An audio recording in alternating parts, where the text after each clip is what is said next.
Mame Diarra Thiam xam-xamam màcc lu jëm ci muy yëngu lu jëm ci wàllu li nga xamante ni moo di droit des migrants waaye itam nekk ki nga xamante ni mooy représenté association société civile yi nga xamante ni rek dañoo lancé ab pétition ngir ñu daal di indi ay coppite ci demande de visa moom nag la ñuy daal di dalal ngir waxtaanee lu jëm ci wàllu fléau migratoire waaye itam waxtaanee lu jëm ci wàllu li nga xamante ni rek moo di demande de visa Mame Diarra di la nuyu di la dalal ci plateau bi. merci beaucoup maa ngi leen di nuyu aussi di leen sant ci invitation bi. am na solo bu baax a baax li nga xamante ni def naa la ko comme présentation dafa am lu ñu ci war a yokk. Juste que ne maa ngi tudd Mame Diarra Thiam je suis la coordinatrice du REDEM. le réseau de développement et de protection des droits des migrants. wax ne it li ma fi teewal mooy le collectif qui regroupe les associations de la société civile. pour la défense des droits des migrants. collectif boobu nag dafa boole lu ci toll ni 30 associations de la société civile yoo xam ne dañuy gëstu ci wàllu migration di xeex pour àq ak yelleefu migrant bi. d'accord am na solo bu baax a baax Fana xanaa ma bàyyi la ak invité bi. jërëjëf comme ni nga ko waxee tey wàllu migration la ñuy waxtaanee ak sunu gan muy madame Thiam gis nañu dafa lancé woon pétition ak ñi nga xam ne ñoom la bokkal collectif bi ci wàllum visa bi est-ce que mën nga ñu dikkadil ci pétition bi la waral bile mbir ak kañ ngeen ko lancé. d'accord pétition bi ñu lancé ci wàllum visa yi li ko tax mooy dañu seet ne.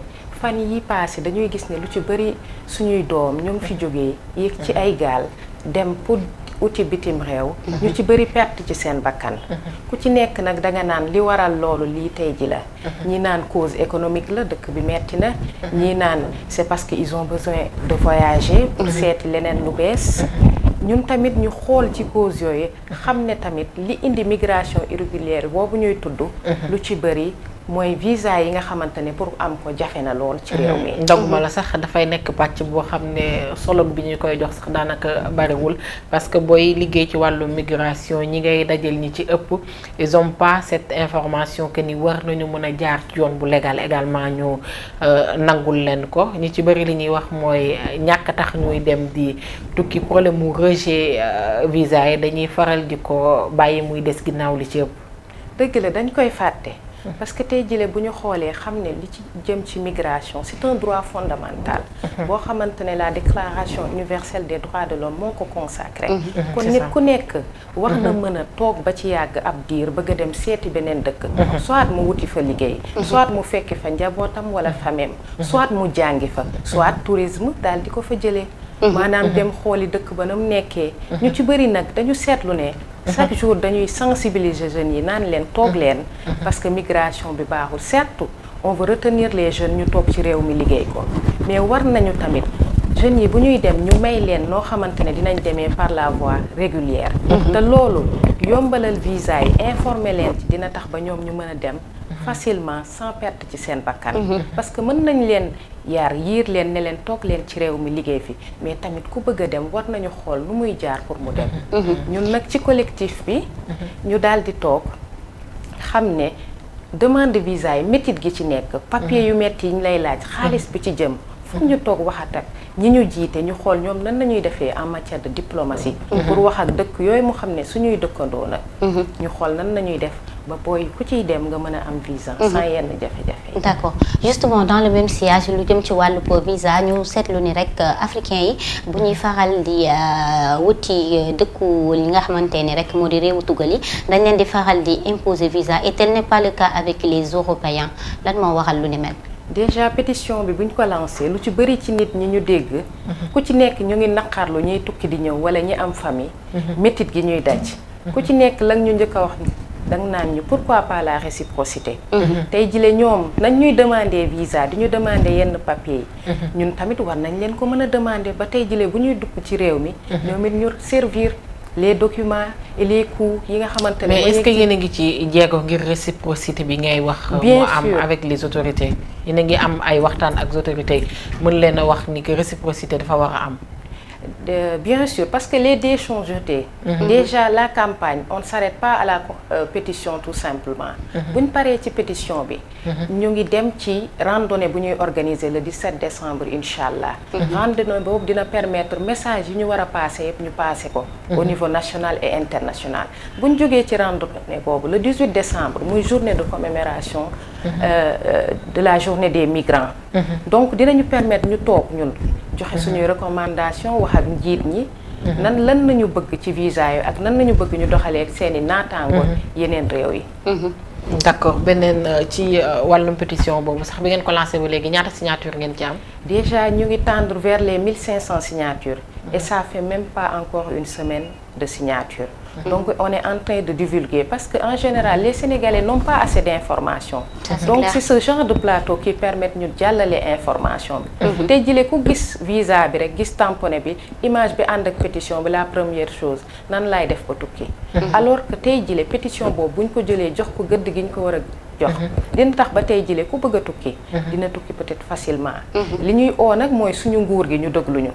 Instant bi ñoo ngi ci marathon parlementaire. D'accord. Que les députés dégluñu xam ne lii ça requiert de la souveraineté d'un peuple. D'accord, mais ci nattukaay bi ci ñaata signature ngeen am fu mu toll? Ñu ngi ci 1400. mi ngi ci 1400 mais vous tablez sur les 1500 et plus signatures. même et plus même et plus même.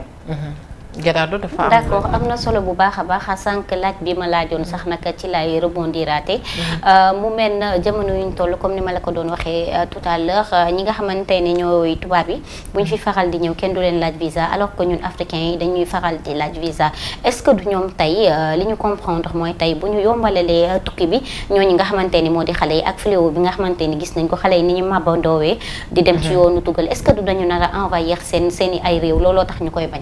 Mais je vous dis quelque chose. En matière de migration, les gens n'ont pas assez d'informations. Mais migration intra-africaine, li nekk ci biir Afrique moo ëpp doole liy génne Afrique di dem Europe. C'est que européens yi ils nous ont gagné côté information bi. ndax am nañ ci xayma. liñ ci mën a xayma mooy presque 80% des migrations ils sont intra-africaines. D'accord. Les 20% ñooy jógee Afrique dem Europe. Peut-être ñun Afrique li ñu des mooy ñàkk organiser wu suñu biir ba suñuy migration jaar yoon. Europe dafa organisé wu ba am espace Schengen, am visa Schengen entre 27 États de l'Union européenne et moins. Donc ñun tey jile Afrique bu ñu organisé wu woon suñu biir dina tax ba tey jile ñun en tant que pays africain ñu négocier entre l'espace Schengen. mu xam ne réciprocité bi dina gën a yomb. Mais un État comme le Sénégal comme beneen ou un autre État africain est-ce que mu négocier pour visa ça peut être difficile pour lui mais tey jile ñun africains yi bu ñu dajaloo woon def suñu espace de libre comme la CEDEAO mais la CEDEAO elle est minime par rapport aux 27 pays de l'Union européenne pour négocier. Afrique ci boppam ci bu organiser woon il pourrait vraiment faire de telle sorte que cette réciprocité puisse être effective. D'accord ci loolu sax nag est-ce que jëlante ngeen contact ak ñi nga xamante ni moo di waa Union européenne. Bien sûr parce que tey jile laata pétition bi di jàll ñun dañoo bind une lettre ouverte daal di ko adresser les ambassades qui sont ici au Sénégal.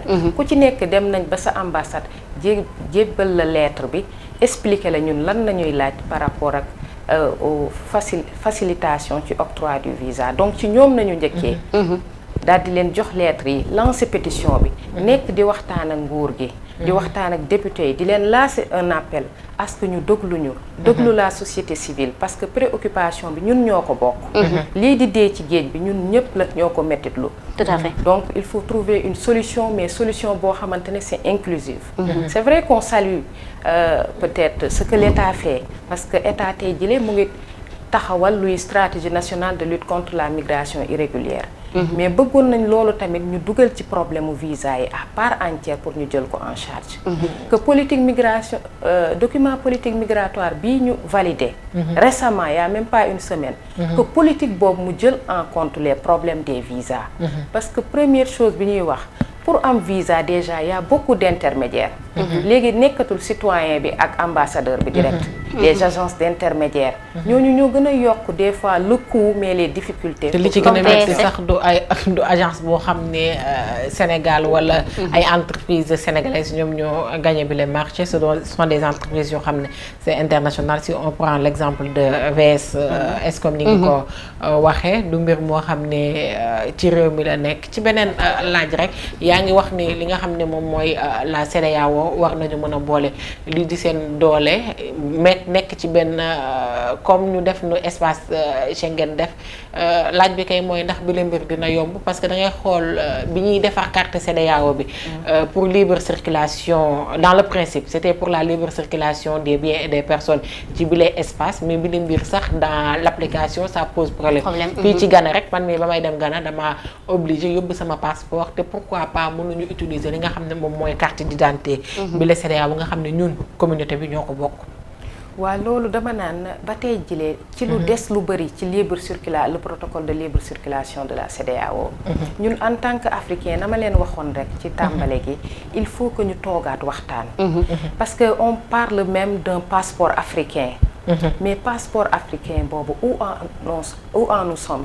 nous en sommes où en fait dans les pays africains suñu état yi fan nañ ci toll est-ce qu'ils sont ouverts à ça te tamit libre circulation bi dafa am loo xamante ne lu bëri moo koy yiir parce que l'Afrique a face à un défi sécuritaire mbiru sécurité tax na ba tey jileen libre circulation boobu ñu wax ci mbirum CEDEAO am na lu ko téye libre circulation des personnes et des biens am na lu ko téye peut-être l'Afrique na xoolaat ce défi sécuritaire ba tey jile sécurité am ci frontières yëpp ba tey jile mu xam ne libre circulation bi day facile pour tous les pays africains et je pense que si les associations de la société civile ont pu s'organiser pour taxaw lancer lu nu mel suñuy état war nañ ñu xoolaat xam ne ñoom tamit am na position bu ñu war a am de manière diplomatique pour mën a xeexal les citoyens sénégalais yi demander non seulement visa mais aussi pour garantir la sécurité et promouvoir la libre circulation ci biir Sénégal ak ci biir Afrique.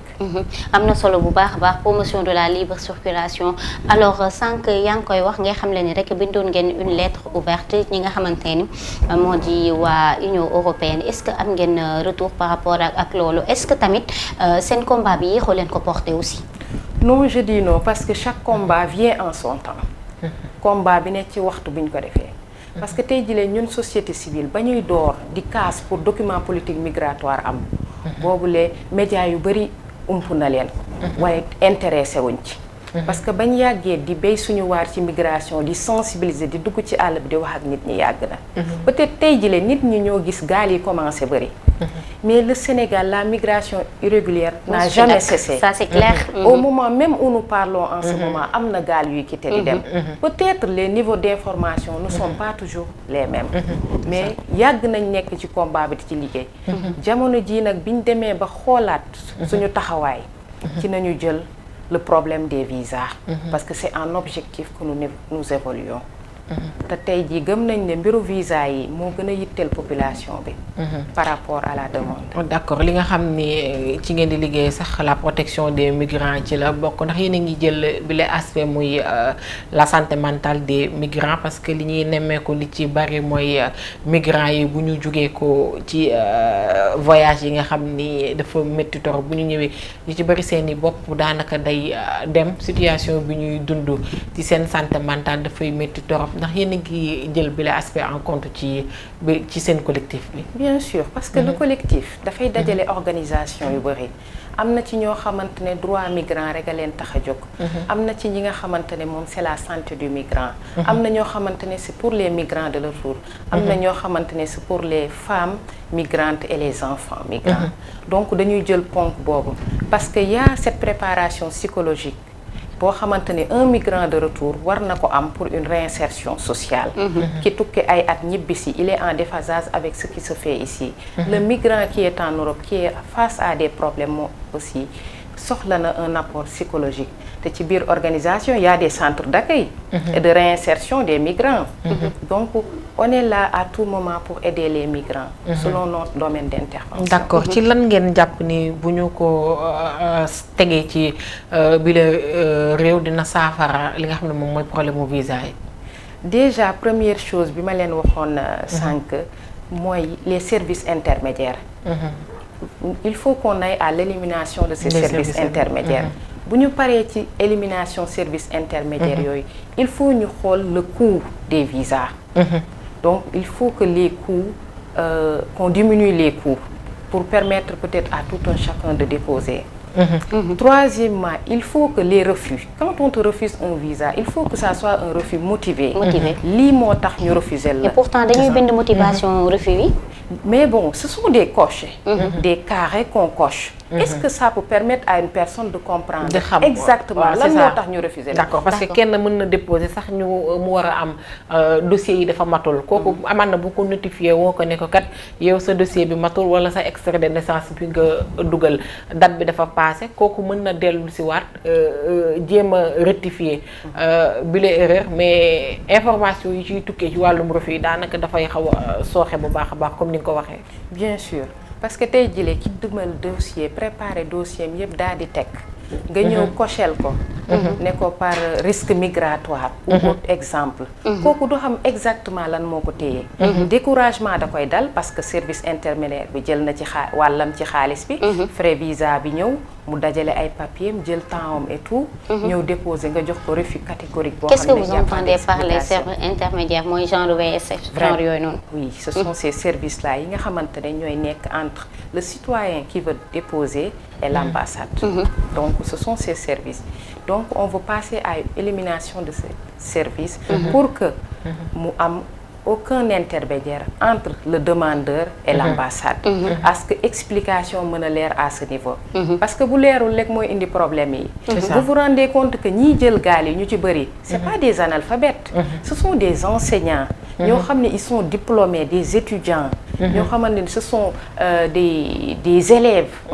Donc ñooñu ñooy jël gaal yi ça veut dire que ñooñu ils ont essayé de demander des visas par la voie légale mais refus yi nga xamante ne c'est pas expliqué c'est ce qui les pousse ñu dem di def immigration irrégulière on ne dit pas que c'est tout le monde parce qu'il y a d'autres causes économiques, regroupement familial et autres mais il faut pas ñu oublier la difficulté à avoir des visas donc ces difficultés-là il crée plus la migration irrégulière. léegi tey lu jëm ci wàllu demande de rendez-vous jamono yuñ toll nag xam leen nañ fekk am na ñu nga xamante ne dañuy nekk ci ginnaaw di wax ku bëgg rendez-vous ne serait-ce que benn rendez-vous rek pour demander visa.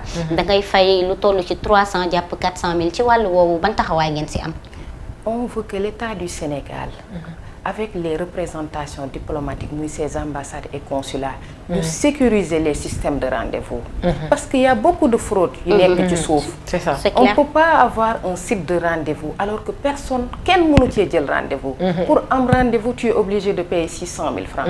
te li ci gën a metti des fois day gis ñoo xamante ne. tukki dem nañ fi Louga di waxtaan ak les migrants et autres. ñu dugg ci benn commune boo xamante ne le maire. dafa amoon lu mu war a signer à l'extérieur mais mënul yóbbu équipe municipale am bi tout simplement rendez-vous sa mënu ko am. Vous savez que loolu c'est inadmissible. Ça c'est clair. Un représentant local war a dem ànd ak équipe municipale am war a signer ji ay accord ay coopération entre villes. mënul am rendez-vous sa pour son équipe municipale. Alors que ça devrait être facile pour ces élus locaux qui travaillent pour le pays. Ça c'est clair. kooku amaana la mu doon jëli bu ko indee ca commune ba mu téye fa ay xale. mais bu amul les moyens pour dem jëli nan lay indee pour mën a defar dëkk ba pour xale yi mën fa toog liggéey te il faut comprendre que ne Sénégal fi mu ne nii et les autres pays africains mooy destination les pays européens comme ils viennent ici non seulement pour un facteur économique et touristique et ils gagnent beaucoup de choses di gagner lu bari ci réew mi ñoom en contrepartie war nañu permettre suñuy doom suñuy njaboot ñu dem uti fa la ñu soxla parce que c'est normal c'est le droit qui le permet. D'accord am na solo bu baax a baax Fana da ngay poser. waaw ci xanaa ci wàllum demande de visa yan profil ngeen di faral di gis nga xam ne dañ leen di refuser li nga xam ne moom mooy visa yi parce que da ciy am ñoo xam ne également faju ju moo leen tax a jug nekkul ñëpp yu jug di dem di di tukki ji rek ngir pour des raisons économiques. En fait, je me dis que les refus souvent, li leen di motiver, c'est pour cela qu'on veut comprendre les motifs. Parce que di nga gis ku feebar bëgg a faju ji. C'est ça. waxuma la visa mais rendez-vous sa du ko am. di nga gis ku bëgg a jàng ji. rendez-vous sa di ko am di nga gis ku am séminaire bëgg a dem. rendez-vous sa du ko gis bay am visa. di nga gis koo xamante ne il va pour découvrir ce pays pour revenir. dara jaralu ko mu dem toog dëkk jàmbur. c'est clair. day dem ba tey jile nit ki ak yelleefam nañu téye. parce que kuñ la téye doo mën a dem doo mën a dikki faut demander duñ la acceptal di la refuser. donc on se pose la question, est-ce que notre pays en matière de diplomatie, est-ce qu'elle est assez forte? Et je pense que nos États ils doivent se poser ces questions parce que bu fekkee ne yow réew bi nga xamante ne vous avez des qualités des facilités diplomatiques. di am yenn partenariats yi yenn yi ko waru ko tënk sa réew. téye ko ba du jox say doom ay visa pour ñu dem ñëwaat. on peut comprendre que eux aussi ils font face à un défi sécuritaire. que ñoom tamit dëkk bu nekk da ngay aar sa dëkk. mais loo ko aar tamit war nga respecter ak yelleefu nit ki. d'accord am na solo ñu dellu si waat lu jëm ci wàllub pétition yi gannaaw boo leen amalee pétition yi ba pare dafa am yeneen jéego yu nga xamante ni fas ngeen ko yéene daal di doxaat. bien sûr parce que le collectif. pétition bi après la lettre ouverte bi ñu adressé ambassadeur yi pour wax leen li ñu metti ci demande visa yi dañoo lancé pétition bi bu ñu paree ci pétition bi dañuy organiser benn randonnée pédestre donc bu ñu paree ci randonnée boobu on va vers la journée internationale des migrants le 18 décembre ñu nar ko commémorer ensemble teg ci ay recommandations yu dëgër envers suñuy gouvernants di leen inviter à ce qu'ils nous écoutent à qu'ils prennent en compte ñun recommandations yi ñu leen di jox parce que ñun ñëpp li ñu bëgg la finalité mooy lépp luy protéger suñuy citoyens. d'accord ndax yéen associé woon nañ leen ci bile plan bi ñu koy tëral mooy politico migratoire bi. waaw am na ci ñenn ñu bokk ci collectif yoo xamante ne. associé nañ leen ci mais li ñuy laaj mooy ci benn phase nañ leen ci associé. parce que yomb na loolu ñu bind ba mu jekk woo la. phase de réflexion bi surtout ça pare na. donc il faut li ñuy xeex ñun mooy est-ce que tout ce qui se fait sur la migration. à la phase de référence. jusqu'à la validation que le collectif ñu boole ko ci. mu mën a joxe xelam ak xalaatam. parce que tey jii boo defee ba mu pare ba jekk oo nit ki pour valider rek. lan la ci mën a apporter. il faut mu inclusif daal. waaw dañoo bëgg document boo xamante ne day inclusif. toute politique bu ñuy def pour la migration mu inclusif. ñu dugal les associations de la société civile. dugal les syndicats. dugal les associations des migrants. parce que ñoom it lu ci bëri ñoo tax ñu koy def kon buñ koy def foog ñoom ñu teew. dëglu ndaw yi parce que bu ñu seetloo li ciy dem lu bëri ay ndaw nañu. c'est ça. am na solo bu baax a baax ba tey lu jëm ci wàllub voyage yi est-ce que des fois di ngeen am ñu nga xamante ni c'est des demandeurs de visa ñu ñëw ngir bëgg a voyager rek ñëw wax leen seen ay problèmes. bien sûr je dis que ne depuis qu'on a lancé la pétition ñun suñuy téléphone day exploser parce que ku ne dalay laaj nan lay def pour tukki ak tey jile bu ma bëggoon tukki am naa lii ak lii nan lay jaar donc da ngay seetlu ne population soxla nañu ku leen conseiller ak ku leen orienter parce que information ci wàllu migration Sénégal li ñu tàmm bu ñu ciy war rek c'est fekk benn gaal chaviré na c'est fekk ay nit gaañu nañ ci il faut que ñu proactive daal di prévenir yenn yi balaa moo yegg si teel cee wax teel cee communiquer pour que nit yi au moins comprendre si ba tey am na solo jamono yu ñu toll nag ñu xam le ni dañoo bëgg fii ak 2026 ñu daal di amal ay visa yu nga xamante ni dañ koy daal di day numérique ak tamit ay passeport yu nga xamante ni dafay daal di numérique ban xalaat nga ci am. nous on est ouvert à ce e-visa te par rapport ak suñuy recommandations yi sa bokk na ci mooy e-visa bi boobu doon na yombal loolu nit ñi pour ñu am visa donc ñoom il le commence au niveau occidental donc le visa Schengen avec leur pays yi ñu liyeel ay accords il commence avec le système ESTA et autres pourquoi pas ñu boole ci l'Afrique nañ ci boole les Africains parce que Africains yi mën di def des demandes de visa ou des demandes d'exemption de visa en ligne peut-être loolu dina faciliter la lu ci bëri ci demande de visa yi ak yenn coûts yi est-ce que nemmeekuwuñu àllarji yi lu jëm ci wàllub société civile bi rawatina nag li nga xamante ni combat bi nga xamante ni yéen a ngi koy porter depuis bu yàgg sànq yaa ngi koy wax peut-être li nga xamante ni moo di médias yi dañoo rek daal di bàyyi ba ñu gis fii lu jëm ci wàllub mbëkk mi ñu ciy soog a daal di àddu est-ce que tey bu nekkoo woon am ngeen seen combat yi nañ ci doon am ay gain de cause est-ce que tey dinañ fi toogaat di wax lu ni mel. Je me dis que je dis tout combat à un moment donné combat bu nekk ak waxtu biñ ko war a defee. La société civile ba mu yàggee di wax ci migration di ci am ay réussite di accompagner des gens pour la réinsertion sociale di def ay foires aux migrants di inviter migrants yi di leen intégrer di def ay propositions di ko envoyer à la présidence di ko envoyer au ministère de tutelle ba ñu jël ko en compte ba yenn yi léegi tey julee ñu ñuy woo pour ñu di ci participer. Je pense que li ñu war ñoo ngi koy def. Peut-être li ñuy def dañ naan chaque jour làbbali fas taxut a fas a daw. Mais il faut chaque jour qu'on essaie de trouver une manière d'approcher l'État du Sénégal, une manière de pousser l'État du Sénégal à ce que mu jël en compte les revendications. Et je pense que c'est de bonne guerre, on est sur le chemin.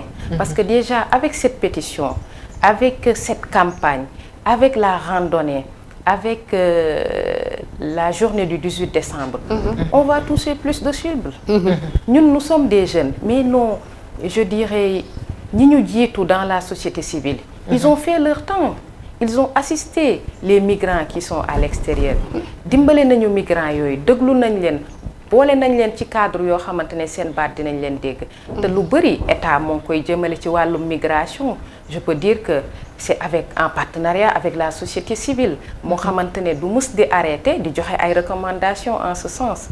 Donc on n'est jamais resté muette sur la migration. Peut-être les médias peuvent ne pas intéresser tout le temps à tout moment par ce qui se fait au niveau de la société civile wala ci wàllu migration. Mais société civile musta noppi ci migration. Est-ce que yéen a ngi leen di associer également? Bien sûr. Ça aussi c'est une question. Oui, bien sûr. Donc je dis que dans nos organisations même, je dis pas inviter les médias. Ils sont des acteurs dans nos organisations de la société civile. Le REDEM que je coordonne, le REDEM est composé de syndicalistes, de chercheurs, mais aussi de journalistes en migration qui sont spécialisés sur les questions. Peut-être lan nañu mën a demander aux médias, c'est de nous aider à ce que tout ce qu'on fait sur la migration soit vulgarisé. Parce que vous avez cette force. Lu ñuy def te yëguñu ko te kenn yëgu ko du mën a yegg fi ñu bëgg. D'accord, loolu moo ñu mën a aider pour ñu yegg. D'accord, gannaaw doxanaa ci ay xayma rek bu fekkee bile association wala collectif comme ni nga ko tuddee ndax jar ngeen a am def ay rapport yoo xam ne dinañ mën a xam ci chiffres yi ci nan la toll ci wàllum refus de demande ci visa yi wala yi nga xam ne accordé nañ ko parce que récemment ñuy gis ni li nga xam ne moom mooy la France nit ñi Sénégal li mu ci am ci visa yoo xam ne accordé nañ ko je pense que dépassé na di 17 000 visa. Bien sûr, parce que déjà migration boo ciy wax li jëm ci statistique moo ci gën a metti. C'est ça.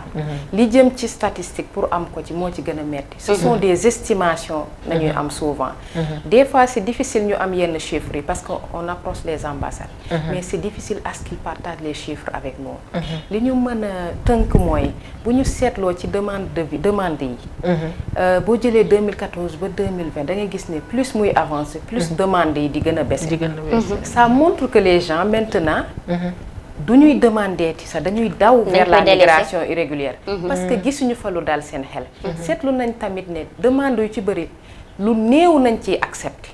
yu ci bëri dañ leen di refuser sans motif. ba tey ci wàllu wi ngeen xamante ni yéen a ngi koy xeex lu jëm ci wàllub migration irrégulière wala sax nag di jéem a xool naka la ñuy def ba daal di am ay visa yu dëgër ci fenn rek laa bëggoon ñu dellusiwaat ci un peu mooy lu jëm ci wàllub li nga xamante ni rek moo di agence intermédiaire service intermédiaire yi est-ce que tey am ngeen liste bu nga xamante ne def ngeen ko ci lu jëm ci wàllu woowu. Bien sûr. Parce que services intermédiaires yi on fait des recherches sur les services intermédiaires. Sur les coûts qu'ils administrent. Et toutes ces choses seront exposées au moment de la randonnée. Est-ce que doo leen ci may tuuti rek may ñu ko en exclusivité. On vous invite en tant que média à venir lors de la randonnée, à venir lors du 18 décembre. On vous pousse à venir pour voir les informations qui seront présentées là-bas. Parce que je ne peux pas me permettre de citer des agences et peut-être de m'épancher sur des choses. D'accord. Mais on vous donne rendez-vous à la randonnée pédestre du 17 et à la journée du 18. léegi approximativement est-ce que mën nga wax gannaaw mënoo wax. ñu xam lu jëm ci wàllu ñaata kii ñu xam ñaata waaw.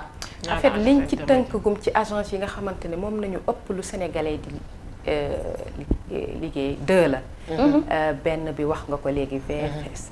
beneen bi TLS. donc lu ci bëri ci agence yooyu moom la représentation diplomatique yi nekk fii Sénégal. di leen sous-traiter. pour ñu pour les visas ici au Sénégal. d'accord am na solo ba tey au-delà lu jëm ci wàllub xeex li nga xamante ni moo di migration irrégulière une sensibilisation doit être de mise naam sax nag teg ngeen fi li nga xamante ni moo di randonnée bi teg ngeen fi également lu jëm ci wàllub pétition yi yeneen forme yan de sensibilisation ngeen am. bah nous faisons des VAD parce que tey jëlee bu ñu ne migration rek du ñu yem Dakar. les zones côtières ku ci mel ni Louga terre de migration ku ci mel ni Saint-Louis où les pêcheurs partent donc zone yooyu yu ci bëri dem nañ fa saafonteeg population wax ak jeunesse yi. parce que li ñu njëkkoon entamé ci suñuy sensibilisation d'abord ñu woon ñiy bëgg a tukki ne leen am na lu leen mën a téye fii ci réew mi. vous pouvez faire d'entrepreneuriat dans les domaines différents. won nañ leen les agences de formation yi nga xamante ne mën nañ leen dimbalee pour ñu am ay VAE ay validation des acquis de l'expérience. won nañ leen tamit ay 3FPT ay ONFP fu ñu war a mën a dem ñu former leen ak fu ñu war a mën a dem outil financement pour mën a toog ci dëkk bi liggéey. parce que c'était d'abord les premières étapes de sensibilisation yi njëkk a def xool nan nañ leen di convaincre je dirais pour ñu toog ci réew mi liggéey fi tekki fi. donc réussir rester et réussir au Sénégal. à part loolu dem nañ ci zone aurifère yi. lu ci mel ni ñun personnellement au niveau de notre réseau dem nañ ci zone aurifère yi. pour xool ña fay liggéey parce que ne bu ñu ne migration rek ñun yemu ci ne suñu citoyens yi dem bitim réew. mais ñu jógee ci yeneen dëkk ñëw Sénégal tamit ñun ñu ngi xool seeni toogin ci réew mi. dem nañ fi lu ci mel ni kii dugg ci zone aurifère bi. waxtaan ak parce que 7 nationalités ils sont présentes là-bas. waaw bëri nañ fa sous-région ba ñu fa nekk. donc d'où même la nécessité de parler même de la migration intra-africaine. nañ ci bàyyi xel lu ne parce que y a un défi économique boo xamante ne am na ci migration bi am entre pays africains. te buñ ci taxawoon carrément dëggal ko état bi jàpp ci. dina tax ba tey jile ñun lépp lu ñuy uti feesa dinañ ko mën a régler au niveau de notre zone économique. c'est clair lépp li nga xamante ne ñu ngi koy wuti à l'étranger mi ngi fii ci Afrique am nañ main d'œuvre am nañ lu jëm ci wàllu li nga xamante ne rek moo di ay ressources li ñu dese rek mooy xarañte waaye itam xool naka la ñuy def ba daal di téye suñu ndaw yi ñu daal di liggéey servir leur nation ñàkk jariñu ci seen biir réew alors di la jaajëfal bu baax a baax.